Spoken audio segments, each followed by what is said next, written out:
one of the most exciting parts of the year is harvest, right? So this is one of our favorite things to harvest. Let's see what we find. All right. So here we are in the middle of the food forest. And Julia, what are you showing off here?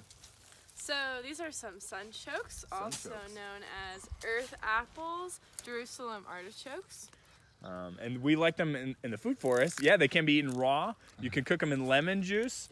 They're a native tuber of a sunflower plant that gets like 10 feet tall. And one of my all-around favorite plants because it's immortal, right? So Julia picked up everything that she could, but inevitably there are gonna be some small ones that she's gonna miss and they're gonna come back next year. So it's a perennial that's native, puts on beautiful flowers for pollinators.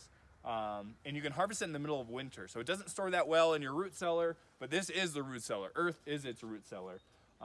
Now the one secret is it makes you gassy, right? So this is famously for like causing like bloating or like pretty inert gas, like not smelly gas. But if you cook it in lemon juice or make pickles out of it, like we're gonna do, totally it deactivates the inulin, which is good for your gut but makes you gassy.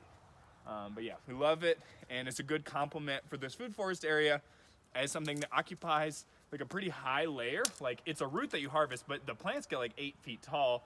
And then we want to do something like a Three Sisters where the squash, like we grew some acorn squash in here, can cover up the ground space, and you can have a bean or something climbing it as well. So lots of possibilities for this awesome native plant, and a great thing to harvest in the fall. Just want to give a lot of thanks and gratitude for having some new farm implements.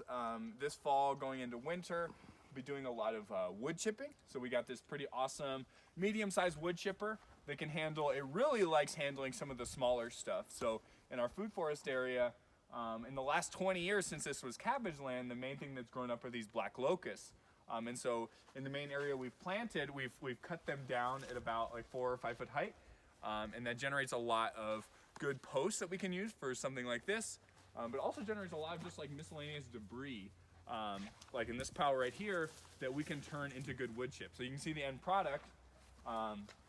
When we run it through the chipper, black locust is a very dense wood, which is why it's great for firewood, great for building, but then the chips are also very dense. And why do we care about this? I mean, so this is like straight carbon, and what we can do with it is just go around to our various plantings, like this pear tree, and feed it extra carbon. So this carbon is, well, we are sequestering carbon. We're putting it back in the earth. We're not burning it. But what I've done here is I made it to where weeds are less likely to grow here.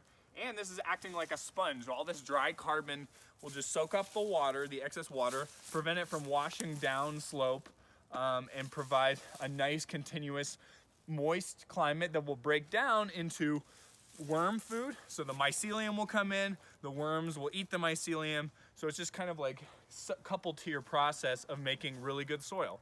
So it's part of our farming philosophy that mulch is always appreciated, mulch appreciated. And another fun toy that we don't really get to see in full use until next year is I got a scythe. So in our orchard maintenance, we can use a scythe to come in, cut grass and other weeds down to keep our plants happy and healthy.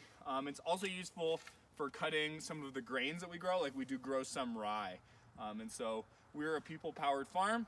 We do use some gasoline-powered implements from time to time, but in general, we do what we can to keep the energy produced on-site, used on-site, and might as well make some nice wood chips, all thanks to some awesome donations. So I just want to give a big shout out and gratitude. There's plenty to do here in the fall, and the food forest will be even happier next year because of these chips and the mulch that we give it.